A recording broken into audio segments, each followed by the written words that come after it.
बाबर के कहने पर उन तशरीफ़ा सालार हिंदू बेग ने उस समय का जो मंदिर था उसको तोड़वाया और कब्जा कर लिया। मुझे इस बात के पुख्ता प्रमाण मिले हैं जिससे साबित है कि मूल रूप से हरिहर मंदिर था कि उस तथाकथित मस्जिद के नीचे मूर्तियाँ आज भी मौजूद हैं।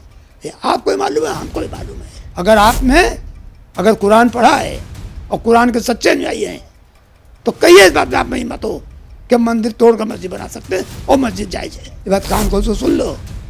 अब कोई जिन्ना इस देश से पैदा नहीं हो सकता। देश को बंटवाने वाले और देश को कटवाने वाले भूल जाएं, क्योंकि हमने भी कसम ली है न बटेंगे न कटेंगे। पूरे मुस्लिम समाज से चैलेंज करता हूँ, एक केस ला के मुझे दे दें जिससे साबित होता है कि मंदिर तोड़कर वो मस्जिद तोड़कर मंदिर बनाई गई है, मैं उस केस को लड़ूंगा। आज हिंदू इस हालत में इसलिए है कि इसने कभी आज तक अटैक नहीं किया और मुस्लिम की आदत इसलिए ख़राब हो गई है कि उन लोग आदी हो गए इस बात के कि उनका कोई विरोध ना करे। तथाकथित जो मस्जिद है ये जब तक बचा ले बच जाए, और कोई मैं धमकी नहीं दे रहा हूँ, ये मुझे ईश्वर का आदेश है। नमस्कार, द न्यूज़ 15 देख रहे हैं आप। मैं हूं आपके साथ तनुज दीक्षित। 19 नवंबर को संभल के अंदर हिंदू पक्ष ये दावा कर देता है कि संभल की शाही जामा मस्जिद पर हरिहर मंदिर हुआ करता था। ऐसे में संभल की जिला कोर्ट यहाँ पर उसका सर्वे का आदेश दे देती है। सर्वे होता है, पहले सर्वे में कुछ नहीं होता, लेकिन जब दूसरा सर्वे करने टीम पहुँचती है तो पथराव हो जाता है, बड़ा बवाल संभल के अंदर हो जाता है। संभल चर्चा में आने लगा। ऐसे में इस केस को संभाले हुए हैं विष्णु शंकर जैन, उनके पिताजी हमारे साथ मौजूद हैं हरिशंकर जैन जी। अयोध्या का केस सर ने लड़ा और अयोध्या में अब भव्य राम मंदिर का निर्माण हुआ। सर, क्या विचार है आपके संभल की शाही जामा मस्जिद को लेकर? क्या लगता है क्या फैसला आएगा 29 नवंबर को जो सुनवाई होगी? देखिए, मैं पहले बतला दूं, मैं इस केस में स्वयं याचिका करता हूं। अयोध्या के केस मैंने 30 साल तक किया, काशी का किया, मथुरा का किया, गौशाला का किया, और उन सारी जगहों पर जहां मंदिर तोड़कर मस्जिद बनाई गई है उनको एक एक को लेना, उनके लिए कानूनी कार्रवाई करना जी, ये मेरा उद्देश्य है और मेरे प्लानिंग में है। इसी क्रम में मैंने अध्ययन किया, बहुत गहन अध्ययन किया, क्योंकि मैं कोई भी काम बिना पूरा रिसर्च किए और बिना पूरा अध्ययन किए नहीं करता हूँ। साल भर तक करीब रिसर्च किया, सारे दस्तावेज लिए, पुराण लिया, जो कुछ अपने शास्त्रों में व्यवस्था है, ऐतिहासिक तथ्य, पुरातात्विक साक्ष्य सब इकट्ठा किया, और सब इकट्ठा करने के बाद मुझे इस बात के पुख्ता प्रमाण मिले हैं जिससे साबित है कि मूल रूप से हरिहर मंदिर था। बाबर ने 1528-29 में, यानी बाबर के कहने पर उन तशरीफ़ा सालार हिंदू बेग ने उस समय का जो मंदिर था उसको तोड़वाया और कब्जा कर लिया। सर, यहाँ पर मैंने बड़े बड़े हिंदू लोगों को कहते हुए सुना, बड़े बड़े जो महात्मा हैं उनके कहते सुना कि हमें अयोध्या दे दो, काशी दे दो, मथुरा दे दो, लेकिन संभल का जिक्र अचानक से आया। मुझे पूरी बात कर लें जी। जी जी, मैं अपनी बात जी जी जी, बिल्कुल। इसके बाद जो आपका आइन अकबरी है, अबुल फजल ने अकबर के ज़माने में लिखा है 1580-90 के बीच में, उसमें इस बात का जिक्र है कि संभल है, वहाँ पर ये हिंदुओं का है, और यहाँ कल के अवतार हिंदुओं की ऐसी उम्मीद है उनको कि यहाँ कल के अवतार होगा। यानी हिंदुओं के कब्जे पूजा पाठ समय हो रही थी अकबर समय 1580-90 में। बाद में कालांतर में अंग्रेज़ों ने इस जगह को किसी तरह मुसलमानों फेवर करने के लिए, हिंदुओं को नीचा दिखाने के लिए मुसलमानों को दे दिया, और धीरे धीरे मुसलमान इस पर बहुत छोटे से लेके बड़े तक आज सब कब्जा होके और आज का ढांचा तैयार हो गया।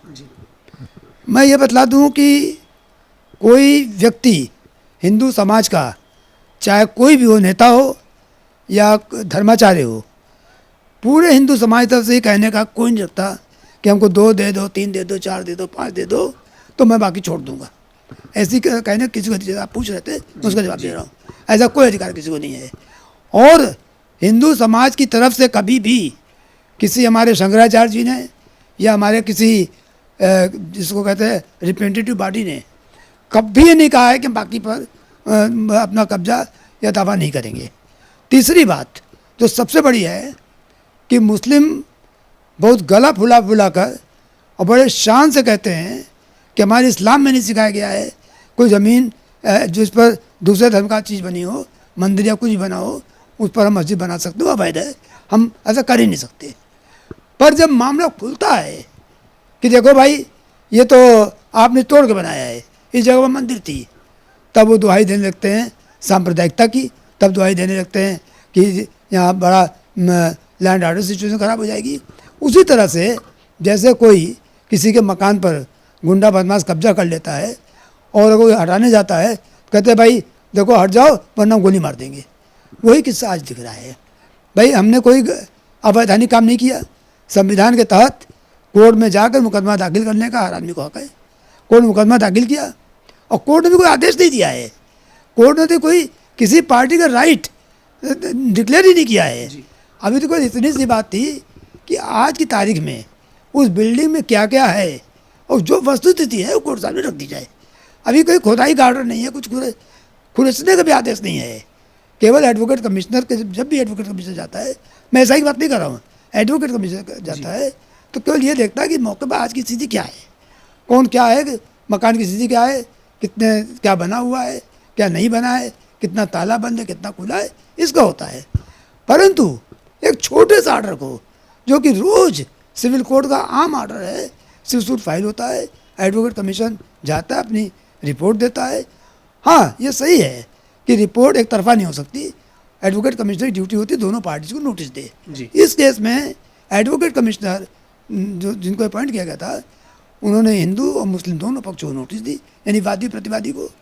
और मिस्टर जफ़र अली जो उनके अधिवक्ता भी हैं और वहाँ मैनेजमेंट कमेटी के अध्यक्ष भी हैं, वो मौके पर थे मौजूद, पूरी कमेटी मौजूद थी, सबके सामने मुआयना हुआ, वीडियोग्राफी फोटोग्राफी हुई। तो किसी प्रकार का इल्ज़ाम लगाना यानी झूठ बोलने की एक हद होती है। और मैं समझता हूँ कि जो मुसलसल ईमान रखता है उसको झूठ का सहारा लेना चाहिए, इससे झूठ से मामला गड़बड़ होता है। दूसरी बात मैं बता दूँ जी, सारी बातें जनता के सामने बिल्कुल गलत कही जा रही हैं, राजनीतिक विद्वेष से कही जा रही हैं। हमको राजनीति से कोई मतलब नहीं है, पर जो बातें कही जा रही हैं वो सच कही जाएं। उसमें चाहे सपा हो, बसपा हो, भाजपा हो, कोई हो, कांग्रेस हो, कोई हो जी, कोई किसी को गलत बयानी करने का नहीं है। इस केस में जिस दिन 19 तारीख को पहले दिन कमीशन गया, उस दिन करीब 1 घंटा या सवा घंटा कमीशन रहा। उतनी देर में 400-500 मुस्लिम अंदर आ गए और उस दिन कमीशन कार्रवाई पूरी नहीं हो पाई, रोक दी गई। ये कमिश्नर की रिपोर्ट में है, तो हुआ कि दोबारा फिर होगा। 23 तारीख को अधिवक्ता कमिश्नर ने हमें और मुस्लिम पक्ष दोनों को नोटिस दी, सरकार के अधिवक्ता को नोटिस दी, जिला मजिस्ट्रेट नोटिस दी कि कल हम सुबह 7 बजे से मुआयना करेंगे। और उसके तहत सब लोग इकट्ठा हुए और करके प्रशासन के लोग और दोनों तरह के अधिवक्ता सब सुबह 7 साढ़े 7 बजे वहाँ पहुँचे। तो ये कहना बाकी बात कि नारा लगाते हुए गए थे, सब झूठ। जब लौटे हैं गुम्माबाजी और ये सब हो गई, कमीशन कार्रवाई पूरी नहीं करने थी, कमीशन रोकना पड़ गया, तो कमीशन के लोग उन्होंने प्रशासन का रोक दीजिए, रोक दिया गया। उसके बाद जो है जितने जो लोग थे उनको बाहर किया गया और विष्णु जितने लोग एक सेफ पैसे से बाहर लाया गया। हिंदू आबादी से गुजरे हैं तो हिंदू पक्ष के लोगों ने जय श्री राम हर हर महादेव का नारा लगा के उनका अभिवादन किया है और ये बात 11 बजे की। तो ये कहना कि जाते समय नारा लगाते हुए गए थे, बिल्कुल ब्लैटेड लाई है। और ये बात किसी भी नेता द्वारा जो कम से कम नेशनल लेवल का नेता हो, अखिलेश जी सपा के राष्ट्रीय अध्यक्ष हैं, इतनी बड़ी पार्टी के नेता हैं, और उनका इस तरह का बयान देना, झूठ बयान देना, सांसद वर्ग जी को मैं सुन रहा था, इस तरह बयान देना झूठा, वो गलत है, कोई नारा लगा के नहीं गया। और एक बात आँख खोलने वाली है, राम गोपाल जी ने ऑन रिकॉर्ड कहा है कि जो वोट नहीं देने दिया गया उसकी प्रतिक्रिया है, अगर वोट लोगों को नहीं देने दिया जाएगा तो ये होगा। यानी कि जो सपा उपचुनाव हारी थी उससे व्यथित होकर या उनके कार्यकर्ताओं ने ये बदला लिया, उन्हीं के पास साबित है। जी सर, यहाँ पर बताया जाता है तकरीबन ऐसी 1800 मस्जिद हैं जो मंदिर तोड़कर उनका निर्माण करा गया। तो ये लड़ाई कब तक जारी रहेगी? अभी तो देखिए शुरुआत है, तो लड़ाई कब तक जारी रहने वाली है जैन परिवार की? देखिए, मंदिर तोड़कर जैसे आपने कहा 1800, मैं कहता हूँ 800, बात वो कितनी संख्या इमटेरियल है, कितनी भी संख्या हो, उसका सबूत मुझे 1800 को ना मिल पावे। जितने मान लीजिए 100 का मिलता है, मान लीजिए, मैं कमिट नहीं कर रहा हूँ, जी जी 1000 भी हो सकता है, मतलब जी, मैं रफली मान लीजिए 100-150 सब कुछ मिलता है। तो जैसे आपने हिंदू मंदिर तोड़ी तो व्यथा हुई होगी हिंदुओं को उस समय। तो वो अगर हम लेने पहुंचते अपनी चीज़ तो आपको व्यथा, तो आप गुंडागर्दी करेंगे, आप बदमाशी करेंगे, आप कानून अपने हाथ में लेंगे, गुमेबाजी करेंगे, गोली चलाएंगे। क्या यही रूल ऑफ लॉ है? क्या यहाँ मुस्लिम शासन है कि हिंदू डरता रहे? अरे भाई भूल जाइए, अब इस्लामिक रूल नहीं है, अब हिंदू डरने वाला नहीं है। हमने अधिकारों के लिए सजग हो चुके हैं और कुछ नहीं, केवल अधिकार की लड़ाई है और शांतिपूर्ण ढंग से। शाहीन बाग वाली लड़ाई नहीं है कि सड़क पर आ जाएं और सड़क रोक दें। किसान आंदोलन नहीं है जिसको आप लोगों ने प्रचार दिया, खूब आबादी, बाहर से लोग आए कि साहब रास्ता रोक दीजिए और 1 साल 1.5 साल तक पूरा रास्ता ब्लॉक रहा। ये वो वाला काम नहीं है कि जब हम लोग गैर कानूनी काम कर रहे हैं। पूर्ण रूप से कोर्ट के अंदर जो सबसे कमज़ोर आदमी होता है वो कोर्ट जाता है। कोई बाहर स्टेटमेंट नहीं दिया, कोई प्रदर्शन नहीं किया, कहीं नारेबाजी नहीं की, कोई अपील नहीं की, केवल कोर्ट ने पिटीशन दी। और आपका चूंकि आप जानते हो और सच्चाई आपको मालूम है कि वह जांच हो गई तो ये साबित हो जाएगा कि उस तथाकथित मस्जिद के नीचे मूर्तियां आज भी मौजूद हैं। ये आपको भी मालूम है, हमको भी मालूम है, दोनों पक्षों को मालूम है। और सच्चाई ना आ जाए इसलिए आप चाहते हो कि इतना हल्ला बचा दीजिए कि आगे कार्रवाई रुक जाए और कार्रवाई न होने पाए। ये सच्चाई रोकने का तरीका है। ये गुम्मेबाजी और सब जो घटनाएं हुई हैं इसलिए हुई है चोरी खुलने न पावे। और मैं दावे के साथ कहता हूँ अभी ऐसा ही जांच करा दी जाए तो आपको नीचे मूर्तियाँ मिलेंगी और सारे प्रमाण मिलेंगे। और अगर जांच हो जाए तो मालूम पड़ेगा कि बिल्डिंग की नींव पुरानी है, हजारों साल पुरानी नींव है। तो ये जब जांच आप चाहते हो जांच होने न पावे, जांच रोकने के लिए ये अवैध तरीका अपनाया, इस तरह बानू को आग लगा दी गई, पुलिस वालों को मारा गया, गुंडागर्दी की गई। तो भाई इस तरह से कोई शासन प्रशासन नहीं चलता, देश संविधान चलता है। और संविधान की मंशा ये होती है कि कानून के हिसाब से चले। कानून का है कि कोर्ट में पेश जाए, आप अपनी बात कहिए, मैं अपनी बात कहूँ, नीचे से लेकर ऊपर तक अदालतें खुली है, अपनी अपनी बात कहिए। पर इस तरह कानून हाथ में ना, ये अशोभनीय है। जी sir, place of worship act 1991 इसका बहुत ज़्यादा जिक्र हो रहा है। संभल के सांसद जियाउर रहमान बर्क भी इस बात का जिक्र कर रहे हैं, अखिलेश यादव भी जिक्र कर रहे हैं। क्या संभल की जामा मस्जिद का सर्वे कराने के दौरान इस प्लेस ऑफ वर्शिप एक्ट का पालन करा गया? सबसे महत्वपूर्ण सवाल यही बना हुआ है इस समय। और क्या है प्लेस ऑफ वर्शिप? मुझे जितने आपने नाम लिए जी मैं उनका नाम दोबारा नहीं लूँगा, जी जी पर मुझे उनके तरस आती है।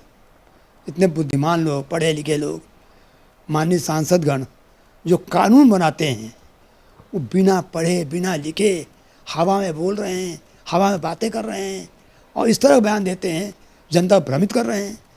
प्लेस ऑफ वर्शिप नहीं पढ़ा, ना आपने उसकी पूरी बातें देखी, ना मेरी पिटीशन पढ़ी, केवल हवा में कि बस यही आए और मस्जिद गई। क्योंकि आपके मन में एक डर है, जैसे चोर के मन में डर होता है कि अब हम आया और ये हुआ और जांच हुई और मेरी चोरी पकड़ी गई, अब बोल गए। सुन लीजिए सच्चाई क्या है। जो मेरा दावा है किस बात का है, देखिए ये एक एक्ट है, ये प्लेस ऑफ वर्शिप एक्ट है। तो खाली एक ही एक्ट तो दुनिया बना नहीं है, जी और भी एक्ट बने हैं। तो एक ancient monument act, ancient monument act में जो संपत्ति आ जाती है उस पर place of worship act apply नहीं करता है। इस बात को अंडरलाइन कीजिए पहले। माननीय बैरिस्टर साहब वैसी जी, माननीय सपा अध्यक्ष जी अखिलेश जी और जितने विद्वतगण हैं, माननीय सांसदगण, जो अधिवक्तागण हैं मुस्लिम पक्ष के, और जो भी सुनना चाहता है, जो एंटी हिंदू लोग सब सुन लें कि देश अगर कानून चलता है तो कानून एक तरफा नहीं पढ़ा जाता। पढ़ लीजिए प्लेस ऑफ वर्शिप एक्ट के धारा 4/3 में क्या लिखा है, साफ साफ लिखा है कि वो संपत्ति जो एंशिएंट मॉन्यूमेंट से गवर्न होती है वो place of worship act apply नहीं करता है, number 1। Number 2, place of worship act तो नहीं अप्लाई करता। जो सबसे बड़ी बात है जिसका इन लोगों के पास जवाब नहीं है और उस बात को छुपाना चाहते हैं कि ये घोषित संपत्ति है, वहाँ बोर्ड लगा हुआ है और उसको उनके मस्जिद में रखा हुआ मिला, तथाकथित मस्जिद में रखा हुआ बोर्ड मिला है कि ये संरक्षित इमारत जी किसकी है, पुरातत्व विभाग की है, जी और इस पर कोई अगर गलत करेगा तो 5,000 रुपये जुर्माना होगा, ये उसमें लिखा हुआ है। अब सुन लीजिए, संरक्षित इमारत को आपने कब्जा कैसे कर लिया? जो सरकार की संपत्ति है, आपको अधिकार मिल सकता है नमाज पढ़ने का, वो अगर साबित होता है कि रिलीजियस कैरेक्टर इसका है, वो जब तय होगा। और सुनिए, सेक्शन 18 में लिखा है कि जनता को, आम जनता को जो संरक्षित इमारत है उसमें जाने का हक है, सेक्शन 18 में लिखा है, as a matter of right. तो मैंने जो पिटीशन की है, जी मैंने पिटीशन अभी कुछ नहीं मांगा है, अभी पूजा के अधिकार मांगा ही नहीं है, अभी तो मैंने केवल इतनी सी बात कही है, पिटीशन पढ़ लीजिए, और इन लोगों ने पढ़ी नहीं।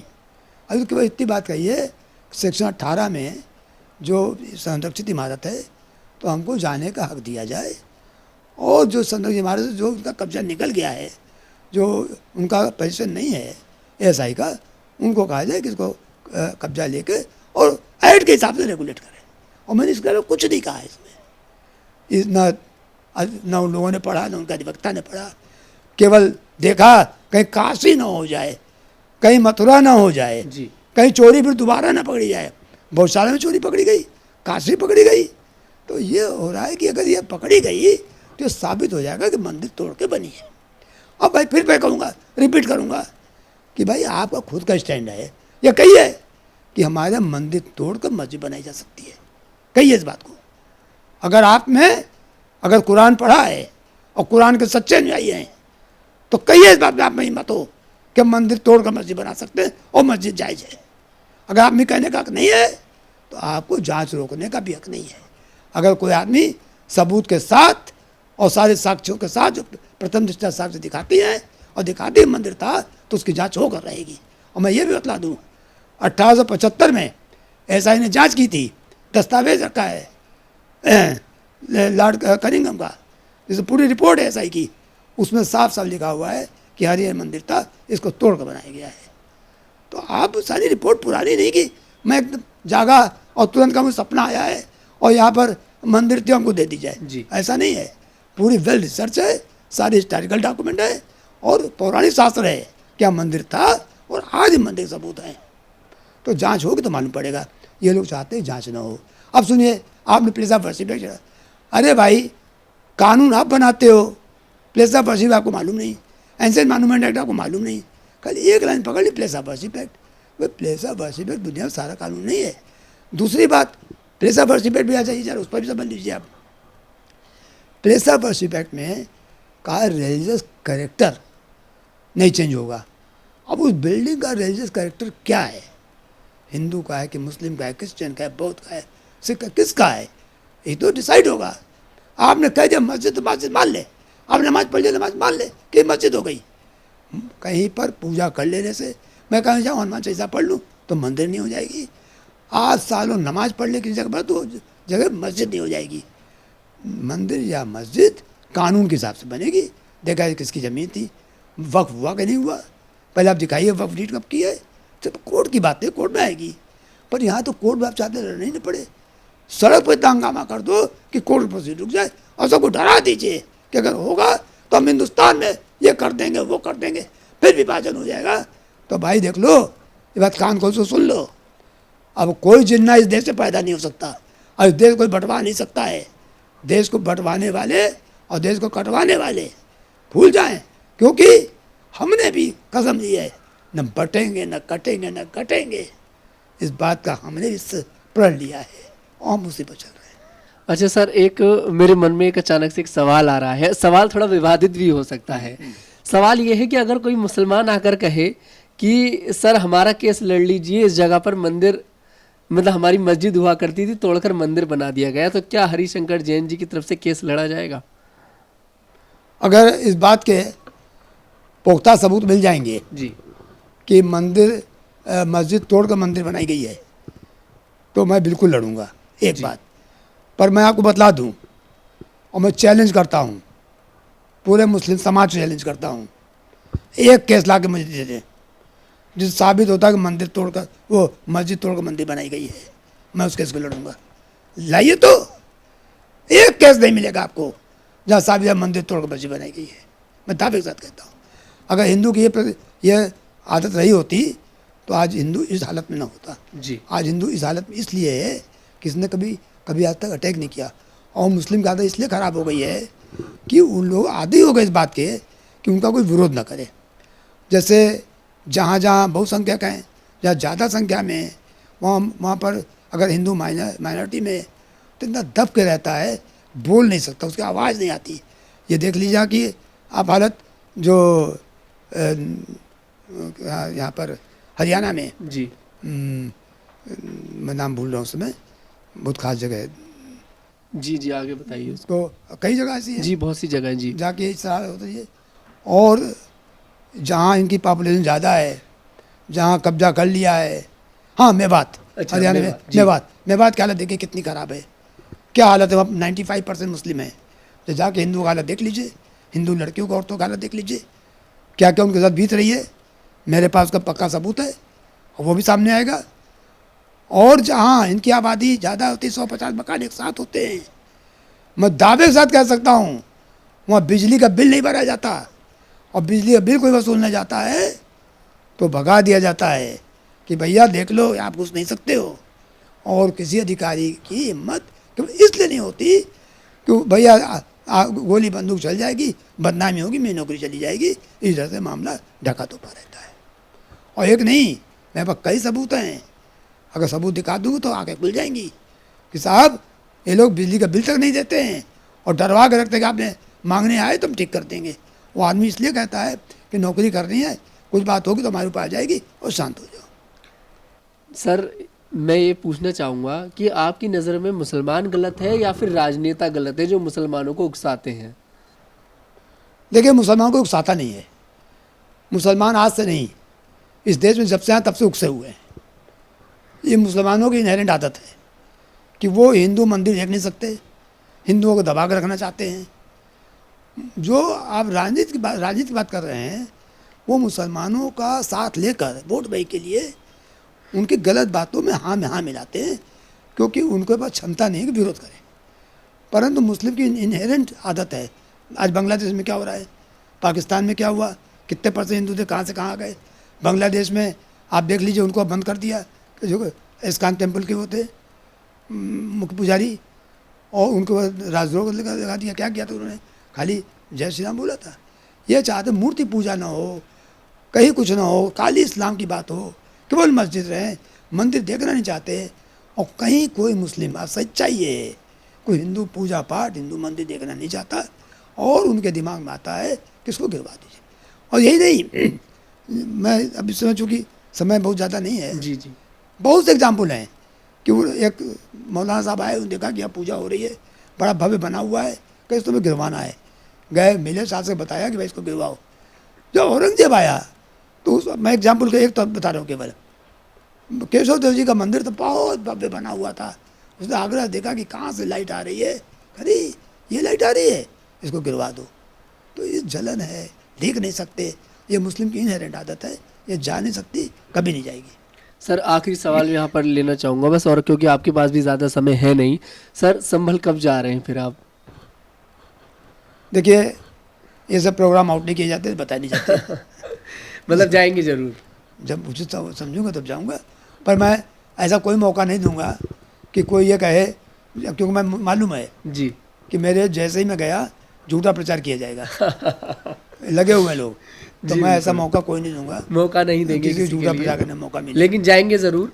क्यों नहीं जाएंगे, बिल्कुल जाएंगे। जी। हमने हिंदुस्तान में वहाँ मंदिर है, हरिहर मंदिर है, बिल्कुल जाएंगे। तो संभल के हिंदू ये समझ लें सर कि अब राम मंदिर की तरह एक भव्य मंदिर का निर्माण संभल के अंदर होने देखिए, का ये बात तो तय है, ये तो तय है कि ये मंदिर का बनने को रोक नहीं सकता।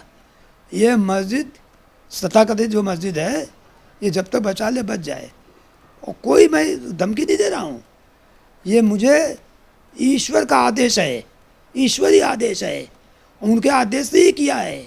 जी। ये बताऊंगा क्या आदेश है, कैसे आई, तो अभी नहीं बताऊंगा। ये तो अभी आउट नहीं करेंगे कुछ अभी भी। नहीं कुछ बताऊंगा, परंतु ये तो मंदिर हिंदुओं को मिलनी है, शांति दे दीजिए, अच्छी बात है, वरना ये तो जो ढांचा दिख रहा है, ये ढांचा हटना है।